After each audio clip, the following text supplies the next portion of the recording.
Merci. Il n'y a personne au nom de la GUE. Nous en passons maintenant immédiatement au groupe des Verts. Pascal Durand. Merci, Monsieur le Président. Vicky, moi, je tiens d'abord à effectivement vous remercier pour le travail exemplaire qui a été fait dans ce sujet qui est un sujet évidemment et éminemment sensible, pour lequel, on l'a vu, les citoyens se sont mobilisés. D'une part parce qu'il y a ceux qui ont peur que l'on porte atteinte à leur liberté privée, notamment les tireurs sportifs, les chasseurs, etc. Mais que d'un autre côté, nous avons également entendu les services de police nous expliquer que la situation s'était aggravée en Europe et qu'ils avaient à faire face à un trafic d'armes de plus en plus important. Et il faut donc trouver cet équilibre entre la défense des libertés individuelles, et c'est ce à quoi s'emploie d'une manière générale le Parlement, et d'autre part la défense de la sécurité publique et de l'intérêt général. Donc ça n'était pas et ça n'est toujours pas facile. Donc merci pour le travail qui a été accompli. Moi j'ai été aussi particulièrement heureux des différentes auditions qui ont permis d'équilibrer les points de vue, de les rapprocher et de faire comprendre aux uns et aux autres que le Parlement européen n'était pas là évidemment pour assimiler des citoyens honnêtes à des terroristes, que la question n'était évidemment pas celle-ci, que personne n'accuse des chasseurs ou des tireurs sportifs d'être des complices des terroristes ou des assassins qui ont ensanglanté l'Europe ces derniers temps, mais que pour autant il faut aider et permettre aux services de police de pouvoir éviter, dans la mesure du possible, que ce trafic d'armes ne se développe et permette à des fous furieux de pouvoir continuer leurs assassinats de masse. Donc, merci.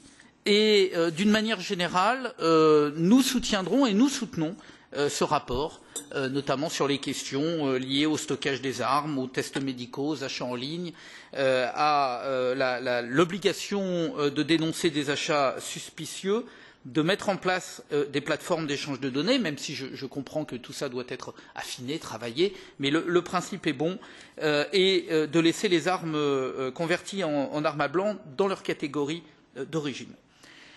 En revanche, je rejoindrai ce qui a été dit par Sergio Cofferati sur l'essentiel d'ailleurs de ce qu'il a dit. Je pense qu'il faut travailler cette question des répliques.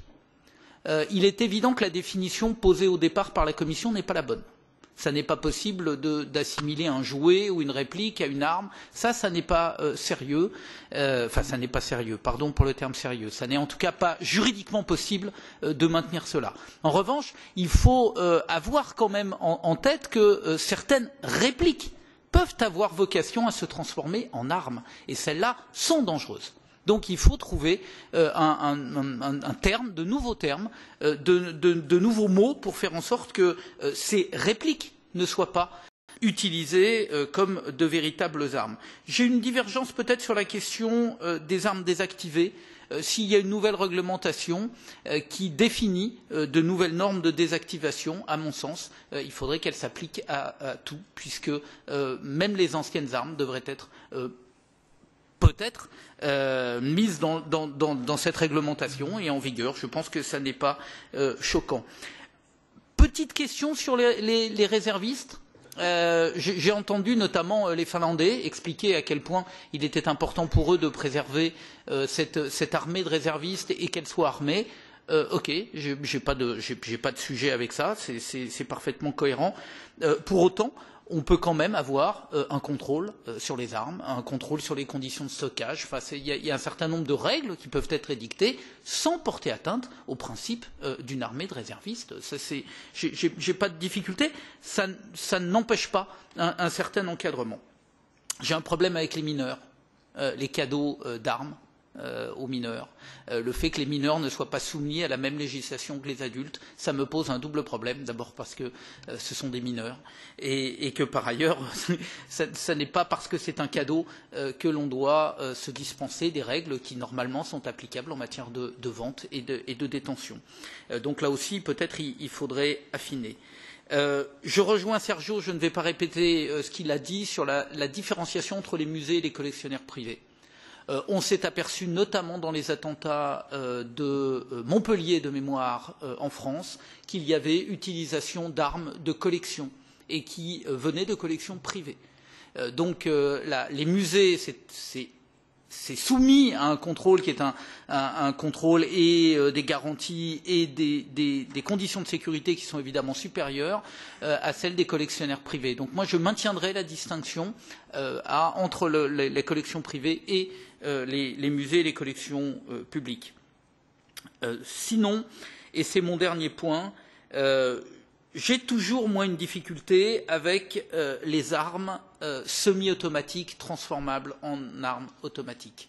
J'entends le fait que c'est difficile de le définir, mais pour autant, les services de police ont été très clairs sur cette question en disant « nous avons un problème notamment avec un certain nombre de fabrications de Kalachnikov ou d'autres types d'armes qui sont transformables très facilement sur des pièces que l'on trouve sur Internet, notamment en provenance des États-Unis, en armes automatiques. Et le danger est là beaucoup plus grand. Donc j'ai une difficulté avec cette catégorie B7. Je sais qu'on en a déjà beaucoup parlé. Je sais que certains voudraient faire en sorte que ces armes semi-automatiques finalement restent dans leur état d'origine et dans leur classification d'origine. Moi, je pense qu'on ne peut pas se dispenser de travailler sur cette question et d'essayer un peu de l'affiner, puisque les services de police ont l'air d'en faire un point difficile. Voilà, c'était les seuls grands points que je voulais énoncer. Mais encore une fois, merci pour le travail et j'attends moi également les prochains